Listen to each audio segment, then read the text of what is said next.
డబ్బు, అనారోగ్యం, ఉద్యోగం, వ్యాపారం, అప్పులతో బాధపడుతున్నారా? మీకోసమే launch your future programme.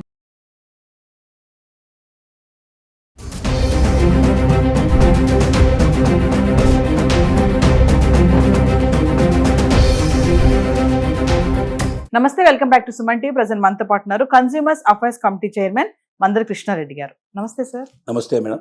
Sir, బంగారం ధరల గురించి మాట్లాడుకుంటే మరి ఇప్పుడు దివాళీ వస్తుంది, దానికి ముందు దంతెరాస్ వస్తుంది. ఖచ్చితంగా దంతెరాస్ రోజు బంగారం కొనాలి, బంగారం కానీ వెండి కానీ కొనాలనే ఒక సాంప్రదాయం అయితే ఉంది, ఖచ్చితంగా కొంటారు. మరి ఈ టైంలో బంగారం కొనడం అనేది ఎంతవరకు కరెక్ట్ అంటారు? ఒకసారి వివరాల్లోకి వెళ్తే. అంటే నిపుణులు చెప్తున్న దాన్ని బట్టి ఆలోచిస్తే మాత్రం సహజంగా బంగారం పెరగడానికి కారణాలు, బంగారంలో రేట్ల తేడా రావడానికి కారణాలు ముఖ్యంగా ప్రపంచం అస్థిరంగా ఉండడం, స్థిరంగా ఉండకపోవడం, దేశాల మధ్యలో ఉండేటువంటి అస్థిరత్వం అనేది, యుద్ధాలు కానీ ఇలాంటివి.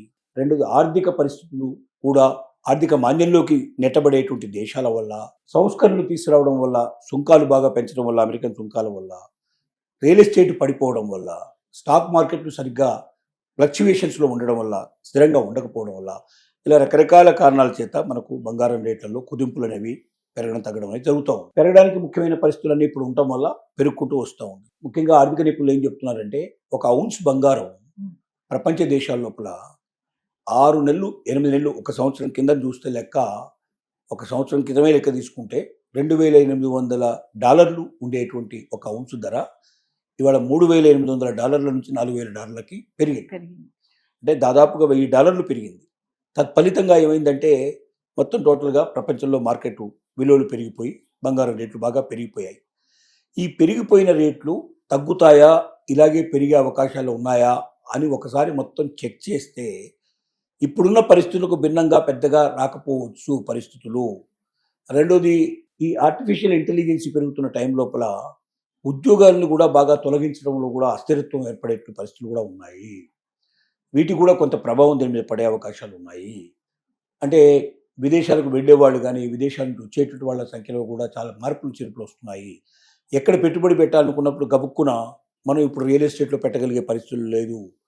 రెండో, దేంట్లో పెట్టగలిగితే స్టాక్ ఎక్స్చేంజ్లో పెట్టగలిగే పరిస్థితులు కనబడటం లేదు. ఇక ఉన్న ప్రత్యామ్నాయం ఏమిటంటే గోల్డ్ లేక సిల్వర్ మీద మనం పెట్టుబడి పెట్టాలి. వీటి మీద పెట్టుబడి పెడితే ఈ పెట్టుబడులు మనకు రాబడిని ఇచ్చే అవకాశాలు ఉన్నాయా అంటే, ఖచ్చితంగా మిగతా అన్నిటితో పోల్చినట్టయితే, ఈ 6 నెలలు ఒక సంవత్సరం కాలం తీసుకున్నట్టయితే మిగతా ఏ రంగంలోనూ కూడా లేనంత ఎక్కువ రేటు అధికంగా చొచ్చుకుపోతున్న పరిస్థితి, రోజు రోజుకు తేడాలు వస్తున్న పరిస్థితి. మరి 1,50,000 కూడా రీచ్ అవుతుందేమో బంగారం అనేటువంటి నమ్మకాలని 100% కలిగిస్తుంది. 20,000-25,000, 30,000 మధ్యలో ఇప్పుడు ఊగిసలాడే పరిస్థితులు ఏర్పడ్డాయి కాబట్టి 1,25,000, 1,30,000 మధ్యలో తప్పనిసరిగా ఇది $1,50,000 దీపావళి దాటే లోపల కూడా జరిగిన ఆశ్చర్యపడాల్సిన అవసరం లేదని చాలామంది నిపుణులు చెప్తున్నారు. కాబట్టి మనం బంగారంలో పెట్టుబడి పెడితే మోసపోతామా, నష్టపోతామా, విపరీతంగా వెనక్కి వెళ్తుందా అని భయపడాల్సిన అవసరం అయితే కనబట్టలేదు. ఎంత వెనక్కి వెళ్ళినా ఓ 10,000, 15,000 తేడా రావచ్చు, కానీ అంతకన్నా మించి తేడా వచ్చే కనిపిస్తుంది. అంటే మిగతా వాటిల్లో స్టాక్ లాగా తెల్లారేసరికల్లా ఒకేసారి 100 పాయింట్లు 1000 పాయింట్లు తగ్గిపోయి పెట్టిన పెట్టుబడి అంతా కూడా మొత్తం పోయి అసలుకే ఎసరు వచ్చేట్లు పరిస్థితులు అంత ఘోరంగా ఇక్కడ ఉండవు. 10,000-15,000 రూపాయలు ఒక తులానికి తగ్గినా కూడా అది తొందరలోనే మళ్ళీ రికవర్ అయ్యే అవకాశాలు కూడా కనబడుతున్నాయి. ఇప్పుడున్న అస్థిర పరిస్థితులు అలాగే ఉన్నట్టయితే ఈ పరిస్థితులన్నీ ఒకేసారి అట్లా టక్కన ఏదో మాయల పక్కన ఇలా చేస్తే అలా మాయమయ్యే పరిస్థితులు లేవు. ఇవ్వాలి మెల్లమెల్లగా తేడాలు వస్తాయి తప్ప ఒకేసారి తేడా రావు. ఒకవేళ స్లోగా వెనక్కు పెరుగుతున్నట్టు కనిపిస్తే, రోజుకు $500-1000 తగ్గుతున్నట్టుగా కనబడి ఒక వారం 15 రోజులు అదే పరిస్థితి ట్రెండ్ కంటిన్యూ అయ్యేటైతే అలాంటప్పుడు గబుక్కున్న దానిలోంచి తీసేసుకునే అవకాశాలు మనకు ఉన్నాయి. కాబట్టి బంగారం మీద పెట్టుబడి పెట్టడం సేఫ్ అనేటువంటి విషయాన్ని తెలియజేస్తున్నాయి. అయితే బంగారంతో పాటుగా వెండి మీద కూడా పెట్టుబడి పెట్టడం మంచిది అనేటువంటి విద్యని చాలా స్పష్టంగా తెలియజేస్తున్నాయి. ఎందుకంటే బంగారం కన్నా వెండి ఇంకా చాలా అధికంగా పెరుగుతోంది. దాని ముందర అసలు బంగారం ఈ చాలా తక్కువగా పెరిగినట్టు లెక్క, అలా పెరుగుకుంటూ వెళ్తోంది. దీనికి ఇలా పెరుగుతుంది కాబట్టి ఈ దంతెరాస్ లాంటి దాంట్లో ముఖ్యంగా ఏం చేయాలంటే, మహిళలు కొనగలిగేటువంటి వాళ్ళు బంగారాన్ని కొనుక్కోవచ్చు, కొనలేని వాళ్ళు వెండి కొనుక్కోవడం చాలా మంచిది. అంటే పేదవాళ్ళు, మధ్యతరగతి వాళ్ళు, బిలో పవర్టీ లైన్లో ఉండేటువంటి వాళ్ళు ఎక్కువగా వాళ్ళు ఏంటంటే దంతెరాస్ ఏదో ఒకటి కొనాలి కంపల్సరీగా. ఆ రోజున బంగారం అనుకుంటే, బంగారం కాదు వెండి వచ్చినా పర్లేదు, రెండు విలువైనవి. బంగారం అంటే పచ్చగా ఉండేది బంగారం బాగా విలువైంది అని కొంటేనే మనకేదో మహాలక్ష్మి వస్తుంది కదా. లక్ష్మీదేవి అంటే సంపద. సంపద అది బంగారం రూపంలో ఉండొచ్చు, వెండి రూపంలో ఉండొచ్చు.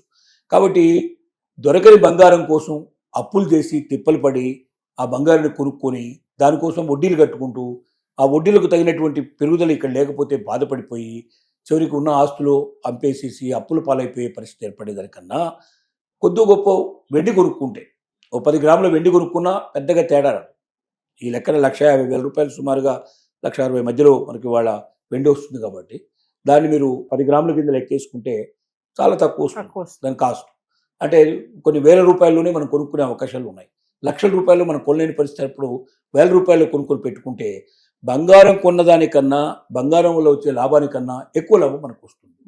ఇంకోటి నిపుణులు ఏం చెప్తున్నారంటే ఆభరణ రూపంలో మీరు బంగారాన్ని కొనకండి. అంటే తప్పని పరిస్థితులు అయితే ఏదైనా మీరు ఫంక్షన్స్, ఇంట్లో ఫంక్షన్ ఉంది, పెళ్ళి ఉంది, శుభకార్యం ఉంది, ఖచ్చితంగా దానికోసం మీరు ఆభరణాలు పెట్టాల్సిందే, తీసుకోవాల్సిందే అనుకున్నప్పుడు తప్ప వీలైనంత వరకు ఆభరణాల మీద మీరు పెట్టుబడి పెట్టకండి.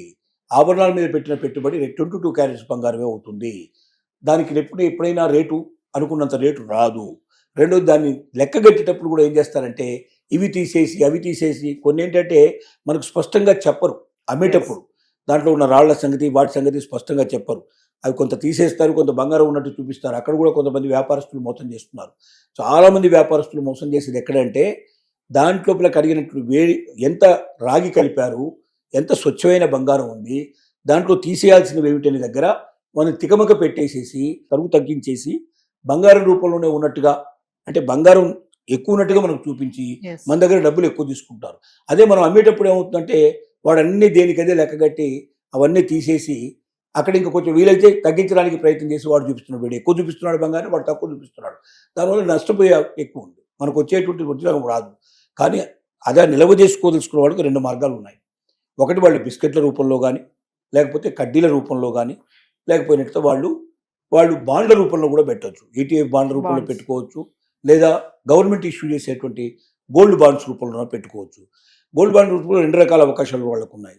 ఒకటి ఏంటంటే ఈ రోజున ఎంతైతే పెట్టుబడి పెట్టారో, ఈ రోజున ఎంత డబ్బు నేను దాంట్లో పెట్టానో అంత డబ్బుకు విలువైన బంగారాన్ని వాళ్ళు లెక్క కడతారు. మీరు ఎప్పటికప్పుడు ఎంతైతే పెడుతుంటారో మీరు తీసేదాకా ఈ రోజున ఎంత, మళ్ళీ 15 రోజుల తర్వాత మీరు పే చేశారు, మళ్ళీ 4 రోజుల తర్వాత పే చేశారు, మీరు దాంట్లో ఎంత పెట్టుబడి పెట్టుకుంటూ పోతున్నారు. పెట్టుబడి పెట్టినప్పుడల్లా ఆ రోజుకి ఎంత రేటు ఉందో ఆ రేటు ప్రకారంగా బంగారం తీసేసి టోటల్ బంగారం ఇచ్చే పద్ధతి ఒకటి. రెండోది అలా కాకుండా మీరు కట్టుకుంటూ పోతారు. మీరు టోటల్ అమౌంట్ ఎంత అయిందో దానికి ఆ రోజున ఉన్న లెక్క ప్రకారం మీకు ఏమంటే ఇస్తారు. మూడోది ఉంది, మీకు పెరిగిన రేటు ప్రకారమే ఇవ్వడానికి కూడా సిద్ధం. పెరిగిన రేటు ప్రకారం కూడా దానికి ఒక రకమైన పద్ధతి రూపంలో కట్టాలనే పద్ధతులు ఉంటాయి. అంటే 3 రకాల అవకాశాలు కల్పిస్తారు. ఇది ఏది మీకు దీంట్లో సూట్ అవుతుందో, ఏది పర్ఫెక్ట్గా ఉంటుందో, అంటే మార్కెట్లో బాగా పెరుగుతుందని నమ్ముకున్నప్పుడు ఒక రకంగా వెళ్ళాలి, తగ్గే పరిస్థితి ఉన్నప్పుడు ఇంకో రకంగా వెళ్ళాలి, తగ్గినా పెరిగినా పర్వాలేదు అనుకున్నప్పుడు ఇంకొక రకంగా వెళ్ళాలి. ఇవి కొంచెం జాగ్రత్తగా స్టడీ చేసుకొని ముందుకెళ్ళగలిగితే బంగారంలో ఎట్టి పరిస్థితుల్లో నష్టం రాదు. వెండి బంగారం కన్నా ఎక్కువ దూసిపోయే అవకాశం ఉందని మనం మొదటి నుంచి చెప్తున్నాం. దానికి తగిన రిజల్ట్ కూడా వస్తుంది. దానికి కారణాలు ఏమిటంటే ఒకటి ఎలక్ట్రికల్ వాహనాల లోపల వెండిని వాడటం, రెండోది ఏంటంటే సోలారు సిస్టమ్ లోపల వాడుతున్నారు. బ్యాటరీలలో కూడా ఈ మధ్య కొత్తగా పెద్ద బ్యాటరీలు, మామూలు బ్యాటరీలు కాకుండా పెద్దగా ఇండస్ట్రీకి సంబంధించిన బ్యాటరీలో కూడా వెండిని వాడుతున్నారు. కొన్ని ఔషధాల్లో కూడా వెండిని వాడుతున్నారు. వెండి వాడకం కనీసం 200 నుంచి 400% ఎక్కువగా వెండి వాడకం పెరిగింది. ఇంత పర్సెంటేజ్ ఒకేసారి పెరగడం వల్ల వెండి అవసరం విపరీతంగా మార్కెట్లో తగ్గింది. దానికి తగినటువంటి ఉత్పత్తి జరగడం లేదు. కాబట్టి వెండి రేట్లు బంగారం రేట్ల కన్నా చాలా ఎక్కువగా ముందుకెళ్లే అవకాశం ఉంది.